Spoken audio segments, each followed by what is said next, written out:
वज़ीर आज़म انوارلحق आकर तकरीब से खिताब कर रहे हैं।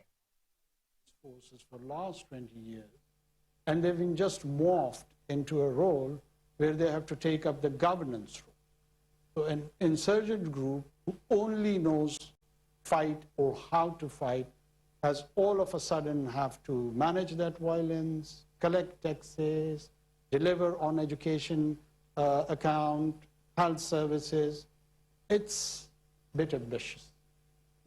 And in that ambition, I feel, because we have direct implications, my soldiers are being killed on a daily basis. Civilian populace is being targeted on daily basis, particularly in the two provinces of Balochistan and Khyber Pakhtunkhwa.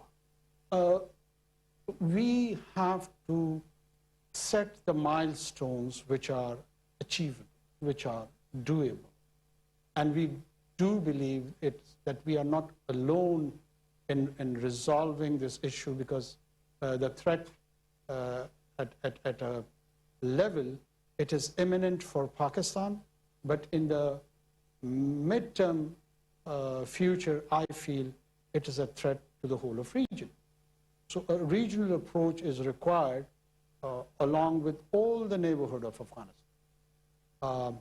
I recall here a prescient couplet of poet of East, who we call and identify as Dr. Muhammad Iqbal. He's commented on the situation of Afghanistan in a very interesting Persian couplet that Asya yak pekare abo gilast, millat Afghan daran dilast, dar kushade u kushade Asya, dar fasade u fasade Asya. That the body politic of entire Asia is like an idol, and the nation or nationhood of Afghan is placed like a heart in that idol. And if there is a chaos in the heart, there would be chaos in the whole of Asia. And if there is a peace in heart, there would be peace in the whole of continent. This is the guiding principle. This is enlightening principle. This is where we draw our inspiration to approach, see, and draw a conclusion that how Afghanistan should be dealt with, which has direct connection with groups like that. So we have got a holistic approach of application of kinetics, having different leverages in terms of trade, having other economic opportunities which could be offered as a leverage, and encouraging our traditional social, political, and historical ties. Because no matter what people say, let me remind you and your audience that we are a country who has been host to around 5 million Afghans for 5 decades. There are people who were born there, there are people who were raised there, there are people who are buried. All they know about Afghanistan is that it was an ancestral place from where their parentage came. But for all the practical purposes, they have attended our schools, they have attended our colleges, they have attended our universities. People would argue that there is a constituency of anti-Pakistan sentiment within Afghanistan. Well, there is. And I, as a Pashtun, I understand the genesis of that and the background of that.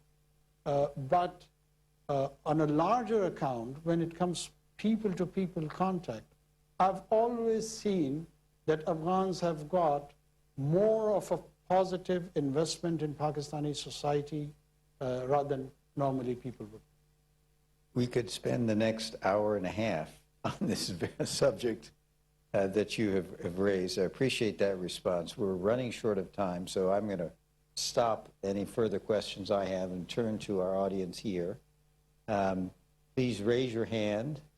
I will call on you. Stand up. Please indicate who you are and any affiliation you have. And then the Prime Minister will answer your question. We'll start in the back. Yes, ma'am. On the aisle there.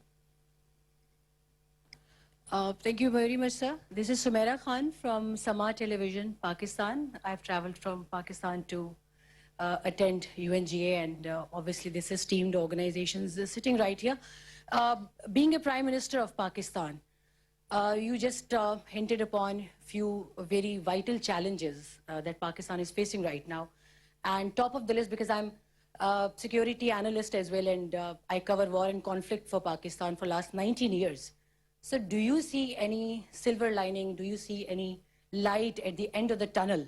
Specifically talking about from the Afghan side right now, that we have a huge troubled border with sharing with Afghanistan. आपको बताएं कि निगरान वजीर आज़म انوارलحق tank council और foreign relations से गुफ्तगू कर रहे थे.